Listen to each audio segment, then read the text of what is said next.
Quando eu falei com vocês a respeito do que foi feito, isso tudo, desde o começo, é o cuidado paliativo. Paliativo não é ajudar a morrer, de jeito nenhum. Paliativo é ajudar a viver com dignidade e honra. Paliativo é aprender com essas pessoas. E eu tenho a grande honra de trazer aqui hoje minha colega Camila, minha colega que tem me ensinado muito lá no ambulatório de doenças neuromusculares. Eu vou conversar um pouquinho com vocês a respeito dos cuidados paliativos. Tá? Camila, por favor.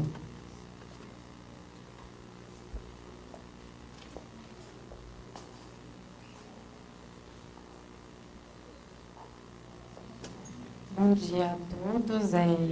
É uma honra poder estar aqui hoje e uma grande responsabilidade falar depois do Dr. Acari, uma pessoa que tem uma palestra incrível e fala coisas maravilhosas.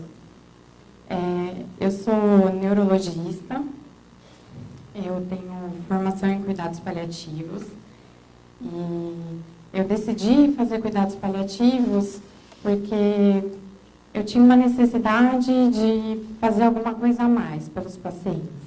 Eu conheci uma médica no ambulatório de ela, do HC, a doutora Laura, ela trabalha em Botucatu agora.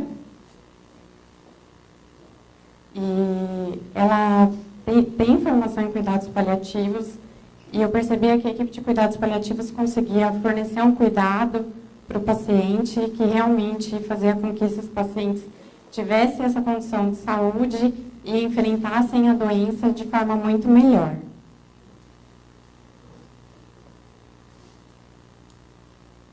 Bom, então eu vou falar um pouquinho de cuidado paliativo para vocês. Paliativo é aquilo que se usa para protelar alguma coisa, né? Aliviar temporariamente uma situação. Como o professor descreveu lá na palestra dele, é um manto que serve para cobrir, proteger, que está na deusa Atena, que ele chegou a mostrar na apresentação dele. A história dos cuidados paliativos se confunde muito com a história do hóspice. Hóspice não tem um termo, uma tradução clara. Eram hospedarias que recebiam viajantes.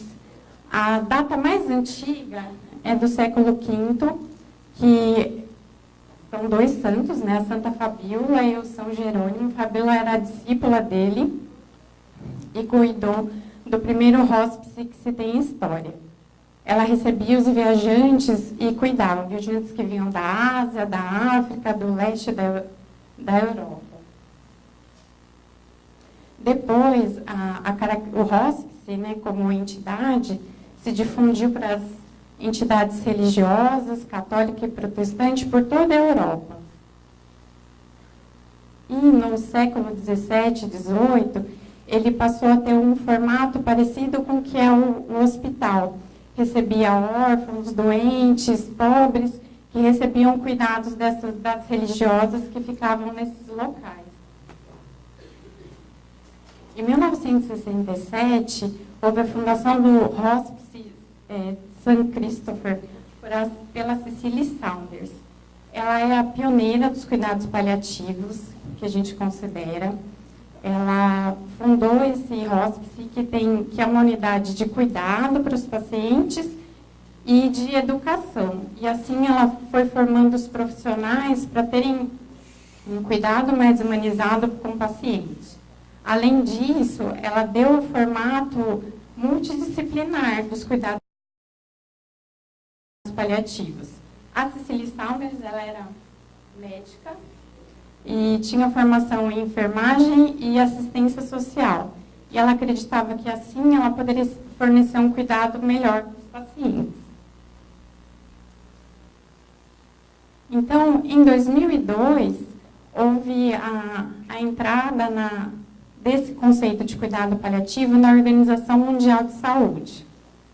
Cuidado paliativo, então, é uma abordagem que aprimora a qualidade de vida dos pacientes e das famílias que enfrentam problemas que podem ameaçar a vida do paciente, através da prevenção e do alívio do sofrimento, através da identificação precoce, do alívio e tratamento de dor e outros sintomas que podem ser de ordem física, psíquica, social e espiritual. Assim, o cuidado paliativo tenta entender o homem como um ser integral, nas suas diversas dimensões. É importante, extremamente significativo para isso, que a gente tenha o atendimento multidisciplinar e também a gente volta ao cuidado para a família. Então, a unidade do cuidado não é só o paciente, é o paciente e a família. Então, a gente vai olhar não o paciente, mas a pessoa que tem uma história, que pode estar vivendo um momento de isolamento social, que tem as suas pendências, que tem os seus conflitos familiares, a sua situação empregatícia, os seus problemas financeiros, a dificuldade, muitas vezes, da família, a unidade de cuidado, de assumir os cuidados e muitas vezes, a escassez de suporte social que essa pessoa tem. Eu queria contar um pouquinho a história de um paciente nosso que ficou na enfermaria de cuidados paliativos do Instituto do Câncer, onde eu trabalho. Na verdade, ele não tinha ela, ele tinha um sarcoma. É o Luiz. O Luiz tinha 35 anos quando ele ficou com a gente. E ele chegou na nossa enfermaria num intenso sofrimento. Um sofrimento existencial, uma dor intratável. Os melhores médicos de tratamento de dor não conseguiam resolver a dor dele, mesmo ele recebendo doses altíssimas de morfina e outras medicações para isso. O que a gente pode oferecer para o Luiz nesse momento? A gente ofereceu para ele uma abordagem dos aspectos sociais e familiares. O Luiz, ele era médico também, ele era colega, e muito cedo os pais se separaram e ele assumiu o cuidado de toda a família. Tinha uma esposa que era dependente emocionalmente e financeiramente dele, e além disso tinha um filho pequeno. Então, uma das principais preocupações dele era como ia ficar a família, como que ia ficar o filho e a esposa. E aí, nossa assistente social pôde fornecer para ele as informações para deixar essa família segura, se ele, em algum momento, não estivesse mais podendo fazer isso. Outra questão para ele é como os pais separaram muito, e ele era muito jovem, ele tinha uma intensa mágoa do pai, e aquilo atrapalhava muito aquele momento dele. O momento de ressignificar a doença e poder viver aquilo de forma melhor. Então, a abordagem do aspecto psicológico, o apoio da psicóloga nesse momento, foi de extrema importância para que ele pudesse repensar nessa mágoa, se realmente valia a pena, né, manter a mágoa do pai, não receber o pai no momento de doença.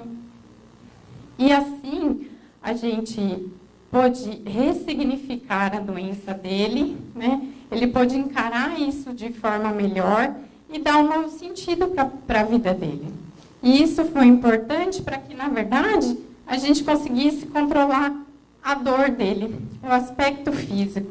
A gente só conseguiu controlar a dor física dele depois que a gente levou em consideração todos os outros aspectos. Assim, eu queria, a partir disso, trazer para vocês o que são os princípios do cuidados paliativos. Então, a primeira coisa é promover o alívio da dor e dos outros sintomas que podem ser falta de ar, podem ser constipação, cialorreia, aquela saliva intensa, a secreção que às vezes fica acumulada, e isso precisa, obviamente, de um conhecimento médico, mas também entender que muitas vezes os sintomas têm esses outros componentes que também precisam ser abordados. Outro princípio, então, é afirmar a vida e considerar a morte como um processo natural. Então, os cuidados paliativos não estão para promover a morte, muito pelo contrário, a gente está para promover a vida e valorizar cada dia de vida do paciente, como um dia único e um momento único. Não acelerar ou adiar a morte. Então, a ideia não é dar nenhuma medicação para fazer o paciente falecer mais rápido, nem tirar alguma medida ou fazer alguma medida com essa intenção. A ideia é só entender a morte, muitas vezes, como um processo natural da vida.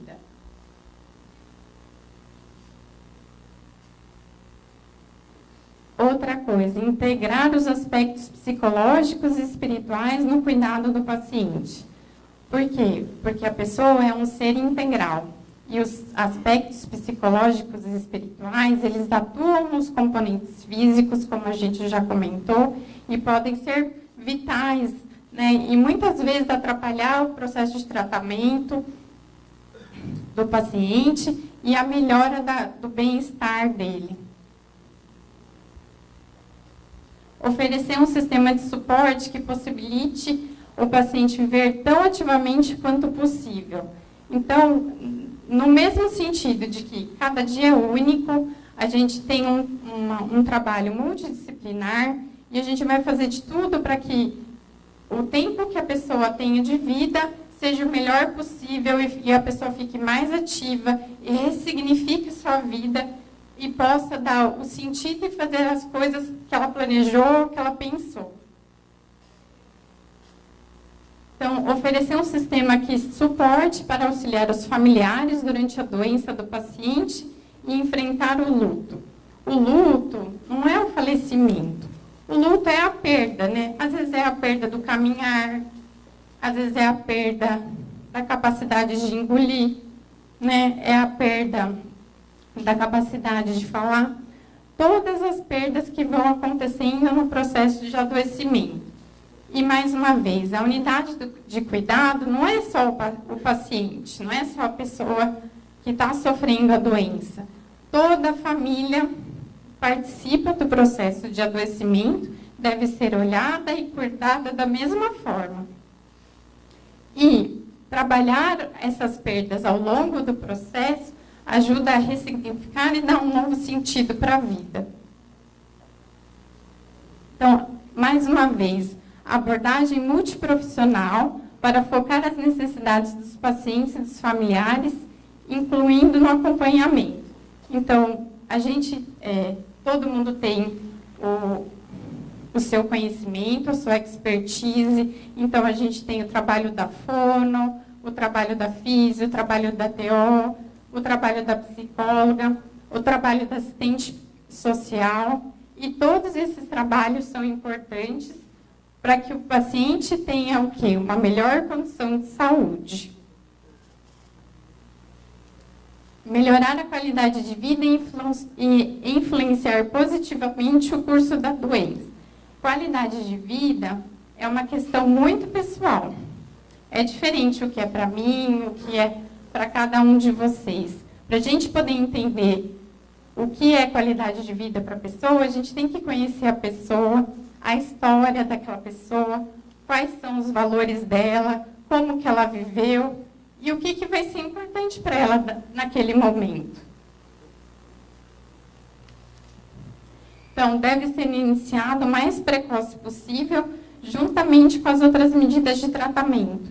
Então, se a pessoa tem uma doença que pode ameaçar a vida dela em algum momento, sempre vale a pena ter os cuidados paliativos participando. Mesmo que a pessoa ainda receba terapia modificadora de doença. Por quê? Porque todo esse conjunto olhar integral para o paciente vai trazer uma qualidade de saúde melhor. E aqui eu trouxe para vocês, no dia 14 de outubro, a gente comemora o Dia Mundial do Cuidado Paliativo. E eu acho que essa frase é muito importante, não deixe os que sofrem para trás, para a gente trazer as pessoas que estão sofrendo, para a gente poder aliviar esse sofrimento. Obrigada.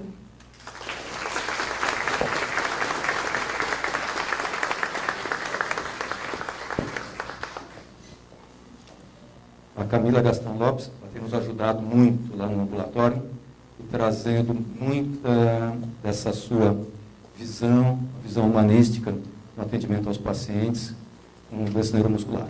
Não só em relação ao atendimento, mas também o que eles podem levar para casa. Né?